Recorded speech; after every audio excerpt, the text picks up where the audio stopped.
People like you aren't needed here. Just disappear, my boss told me. Mary always had something nasty to say whenever we crossed paths. I finally reached my breaking point. I forced a smile and said, "Useless people should be fired, right?" "Yeah, finally you get it," he replied. Mary seemed to sense something was off, but took my reaction as acceptance. Her demeanor quickly shifted back to arrogance as she flashed a nasty grin. Little did she know, at the shareholder meeting the next day, Mary would end up kneeling before me. My name is James Smith. I'm a 41-year-old salaried employee. I grew up comfortably, but everything changed when my father passed away from a stroke just before I graduated high school. Losing the breadwinner left my mother and me in a tough spot. My mother had no work experience, and I was preparing for college entrance exams.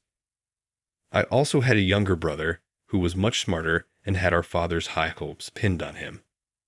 I believed he would benefit more from college, so I decided to forego further education and start working. I took a part-time job nearby, and after a few years, became a full-time employee. The company I work for isn't as well-known or well-paid as some big corporations, but it has a warm, friendly atmosphere. Even though I only had a high school diploma, I was warmly welcomed. Many people shared their work knowledge and personal advice, thanks largely to President John Williams. President Williams had also given up on college due to family circumstances and started the company with a friend. Several employees, like me, had only high school or even middle school diplomas. President Williams always looked out for us, inviting us to meals and giving generous bonuses. His caring nature earned him the respect of every employee. However, that atmosphere was disrupted by Mary Johnson. Recruited as a department head for her exceptional talent, Mary came from a wealthy family and had attended elite schools. She flaunted her expensive accessories and often bragged about her possessions to us. Mary had a terrible work attitude. She looked down on employees without prestigious degrees, treating those with only high school or middle school diplomas as servants. Her comments made it clear she considered us lower in society. Unsurprisingly, she was avoided by everyone. Mary particularly disliked me and made snide remarks whenever we met. "So, you only have a high school diploma. I don't need useless grads like you on my team." Hearing this all the time left me exhausted. One day, I asked her why she spoke so poorly of me. Her response was shocking. "Poor people with only a high school diploma are unpleasant to look at. I don't want you in my sight." It seemed she genuinely felt that way, as she never gave me meaningful work and only assigned pointless tasks. Just yesterday, she handed me a broom and a rag, telling me to clean a storage room full of junk. "This room might be used someday. If you clean it now, it will be nice and tidy later. Even a useless high school grad like you can handle this," she insisted. I tried to explain that I was too busy, but Mary wouldn't hear it. "Maybe someone else who's free can do it, or we can handle it during year-end cleaning," I suggested, bowing my head. Mary was furious. "Are you refusing a task from your superior? You need to restart your career from scratch," she said, shoving the broom and rag into my hands and standing guard. With no choice, I began cleaning. After 10 minutes, Mary got bored and said, "Do it as soon as you're told next time. I'll let you off the hook for today." Finally, I could return to my actual work, but that was a mistake. A few hours later, Mary stormed in, shouting, "Why did you stop halfway? Don't you have any sense of responsibility?" I held back my frustration, listened quietly, and was left mentally and physically exhausted. Everyone in the office wondered how Mary became a department head. She had skillfully presented herself as a cheerful and kind elite during her interview, fooling the interviewers.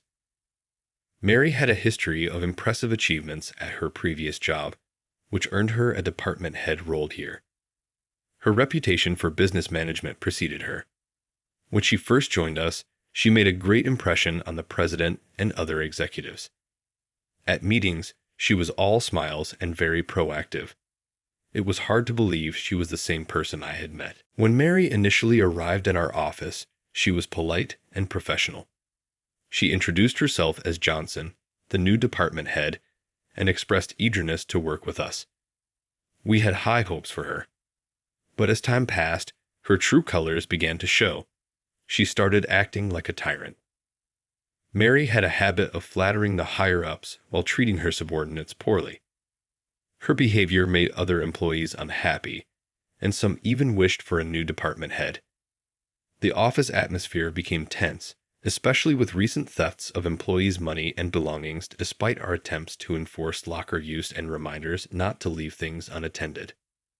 I was determined to catch the thief, but then a major incident occurred.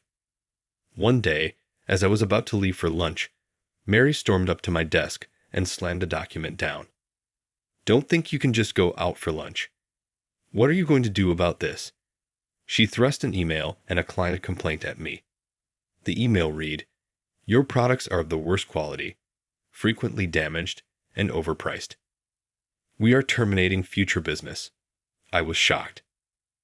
Mary accused me of sending the email, but I had no memory of it. I pointed out that the email wasn't even from my address. Despite my explanation, Mary was relentless. "Everyone else handling this client is a college graduate. Only someone like you would send such an offensive message." She insulted me, saying I was a menace to the company. Her accusations and insults pushed me past my limit. Instead of backing down, I decided to use all my power to teach Mary a lesson. I put on a forced smile and said, "Useless people should be fired, right?" Mary seemed to sense something was off, but assumed I had accepted her opinion. She quickly returned to her arrogant self, sneering at me. From then on, Mary made snide comments like, "It's refreshing not to have a nuisance around," or, "I'm glad to be free from babysitting an incompetent employee." Her cluelessness only made me want to laugh. The next day was the company's shareholder meeting. When I arrived at the venue, Mary saw me and confronted me angrily. "Why does a lowly employee like you here? This meeting is for insiders only." I calmly explained I was instructed to attend. Mary, ignoring me, started pushing me out. "Get out before you bother the president." I was at a loss, unsure of how to stay when I was being pushed out. As the shareholder meeting was about to start, the president arrived. Mary interrupted my explanation, putting on her polite smile for him. "This is James Smith." He was trying to attend the meeting without knowing his place. I was just sending him away. The president's expression darkened. "What are you talking about?" He turned to me. "Smith here holds 90% of the company's shares as a special controlling shareholder. Of course, he has to attend the shareholder meeting." Mary turned pale and stared at me, trembling. When I slowly nodded, she let out a short scream and collapsed on the spot. In reality, I own 90% of the shares of the company I work for. A shareholder holding over 90% of the shares is called a special controlling shareholder. Such a shareholder is a powerful figure with the right to demand that all other shareholders sell their shares through a resolution of the board of directors. This fact was known to employees at the manager level and above, but Mary was unaware. Mary had made herself disliked by acting high and mighty right after joining the company. No one bothered to inform her about the details. How could someone hold 90% of a company's shares? Normally, people own just a few shares, and even having more than 50% is unusual. Mary sat on the floor, mumbling to herself, clearly in complete confusion. Unable to watch any longer, the president began to explain. This company was actually founded by my father, who served as its president. However, when I was in high school, he suddenly passed away from a stroke. His best friend, who was the vice president at the time, took over as president. The president also arranged for me to join the company immediately after graduating from high school to groom me as the next president. There were discussions about making me president right away, but it was decided that it would be better for me to gain experience first to avoid risking the company and its employees due to my inexperience. So, I inherited 90% of the company shares from my father and worked on the ground while learning management skills from the president. My smarter younger brother graduated from college and now works as the executive vice president. I'm glad to see Smith has developed into a competent Templar. I'm thinking about stepping down as president, and I told you this when you joined. Mary struggled to get up, mumbling incoherently. It seems you weren't paying attention. I just assumed he was an incompetent, low-educated person. She was clearly shocked by my true identity. Mary inadvertently let her true feelings slip and was immediately reprimanded by the president. Watch your language. A person's worth is not determined by their educational background. But I think it's wrong for Smith to hold 90% of the shares instead of reflecting, Mary argued with the president. It's just because he's the son of the former president that he holds 90% of the shares. I am much more competent and contribute more to the company. Judge by ability. I was utterly astonished that she would declare herself so superior. The president seemed to feel the same way, letting out a deep sigh before speaking in a low voice. Smith is far more competent than you. He listens to the employees' needs, constantly improves operations, and boosts workplace morale. I do that too. Mary tried to compete with me, only making the president angrier. Don't be ridiculous. Do you think I'm unaware? I've heard reports that you're harassing other employees instead of boosting morale. The president's face hardened as he began to reprimand Mary for her behavior. You put on a good face for me and the upper management, but I've been informed about your horrible treatment of subordinates, looking down on people based on their education, assigning unnecessary tasks, and disrupting their actual work that was meant to help them grow their abilities. Mary continued with her weak excuses, but the president wasn't buying it. Enough. You don't need to say anything more. Besides, you are neither an executive nor a shareholder, so you don't need to attend the shareholder meeting. I already sent an email about this. What? I thought it was a mistake. I'm an extremely competent employee, right? I figured the president must have made an error in the recipient list. I was eager to attend today to assume the president made a mistake and then crashed the shareholder meeting. This showed just how brazen Mary was. The president sighed deeply and turned his back to her. Regardless, you weren't invited today. I'll be calling you in tomorrow, so go home for now. But I'm a highly valued department head. I'm essential for the shareholder meeting, Mary persisted. The president sternly ordered her to leave, and she finally retreated. Watching the entire scene unfold, I was thoroughly astonished. The president was usually very gentle, treating employees like family. I had never seen him this angry, even though I had known him for a long time. This incident clearly deeply angered him. After that, the shareholder meeting concluded without further issues, and I prepared to head home. It had been a hectic day with Mary's interruption and the president's anger, so I planned to relax once I got home. I had no idea another incident was waiting for me. As I left the venue and headed toward the taxi stand, I heard hurried footsteps behind me. I turned to see Mary sprinting toward me. She quickly caught up and stood in front of me, blocking my way, breathing heavily but grinning. Oh good, I made it in time. Why are you here? I thought you had left already, I said, puzzled. Could she have been waiting outside until the shareholder meeting was over? Mary ignored my suspicious look and started talking with a creepy smile plastered on her face. The president said he would call me in tomorrow, but I have a bad feeling about it. I thought I'd ask a favor from you, Mr. Smith.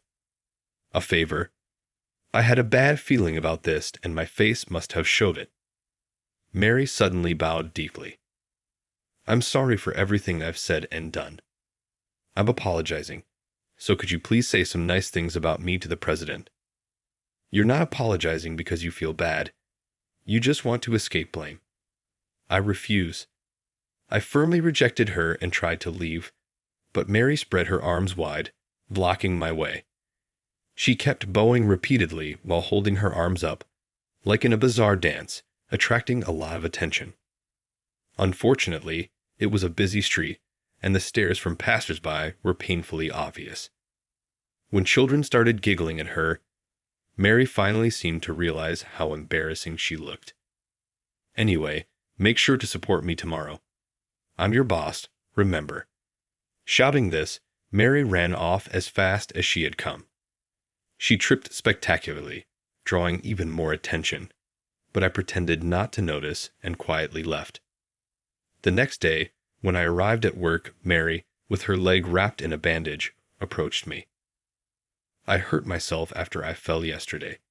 I scraped my leg and got bruises. It was awful. Is that so? What a misfortune, I responded coldly. If it had been anyone else, I would have shown concern, but considering everything she had done to me, I felt no sympathy. More importantly, doesn't the president have something important to discuss with you? Right, Mary said. I was told to go to the president's office as soon as I arrived. Since I was also summoned by the president, I reluctantly accompanied Mary. She kept complaining about her foot pain and insisted on walking slowly, which was really annoying. Throughout this, she never apologized to me. I felt justified in not forgiving her. As I knocked on the president's door and entered, we were met with the president's sternest expression yet. The moment she saw the president, Mary straightened up as if she had never been complaining about her pain. Good morning, Mr. President. What can I do for you today? If someone hadn't witnessed yesterday's argument, they might think she was a polite woman, but the president wasn't fooled and looked at her with a cold stare. It's too late to try and fix your attitude. Your punishment has already been decided. Punishment? What do you mean by punishment? Mary turned pale, but the president continued without hesitation. You are being dismissed for misconduct. We no longer need you at this company. You mean I'm fired? This punishment is too harsh. Mary tried to approach the president but stumbled due to the pain in her injured leg. The president remained unfazed and calmly continued his explanation. As for the reasons for your dismissal, first is your harassment of subordinates. I haven't harassed anyone. I'd admit I'd been strict, but it was to train my subordinates. Despite having me as a witness next to her, Mary boldly insisted on her innocence. The president furrowed his brow deeper and pulled out a voice recorder. This voice recorder contains your abusive remarks. When did you? While Mary stood in shock, the president pressed play. Her familiar nasty comments about education and job positions played back, leaving not only me and the president, but even Mary herself turning pale. Did I really say all that? Both I and the other employees endured your abuse every day. Can you understand our suffering and anger? My words caused Mary to waver. I'm sorry. It was the first genuine apology I had ever heard from her. But her offenses didn't end there. The second reason for your dismissal is that you caused trouble for our clients. Just ask Harris Smith. The president then produced the document detailing the email incident from the day before the shareholder meeting. An investigation of our company computers revealed that the email was sent from your computer. Do you have any explanation for this? I'm sorry. I wrote that email. Faced with irrefutable evidence from the computer investigation, Mary finally conceded. Mary, who had admitted her guilt in a low voice, finally began to explain why she had harassed me so persistently. I worked hard to graduate from an elite university and struggled to become a department head, but Smith, with just a high school diploma, was liked by the other employees. It made me so angry, so I thought I'd scare him a little. It was just a prank. I didn't mean any harm. Her selfish reasoning made the president slump his shoulders in exasperation. Don't make childish excuses. And what about the third reason for your dismissal? The president then showed us footage from the security cameras installed in the office. The video clearly showed Mary sneaking around and searching for valuables. Mary turned pale and stared intently at the screen. Her previously remorseful demeanor vanished, and she began to sweat nervously as she fired questions at the president. How? I checked all the security camera positions. I shouldn't be on tape. Recently, employees' wallets and personal belongings were being stolen, so we installed additional security cameras. Even as a department head, you resorted to theft. What were you thinking? Scolded by the president, Mary lost all her strength and slumped to the floor. She hung her head and began to sob, but eventually she started to speak the truth. The truth is, I bought too many luxury items and went into debt. The repayment deadline was coming up, and my parents wouldn't help me anymore, so I resorted to stealing from the employees. I had no idea Mary was buying luxury goods on credit. Not being able to repay with her salary and being abandoned by her family left her in a dire situation. Why didn't you just sell the luxury items? I muttered. Mary burst into tears. I did sell them, but they said they weren't popular or had scratches, so they didn't bring in much money. I had held off on her dismissal, thinking there might be some reason behind her actions until I heard her side of the story. But after reviewing the evidence from the voice recorder and security cameras, it became clear that her reasons were petty and that she was a much worse person than I had imagined. It took some effort to gather all the evidence, but I'm glad I consulted the president and we made the right decision.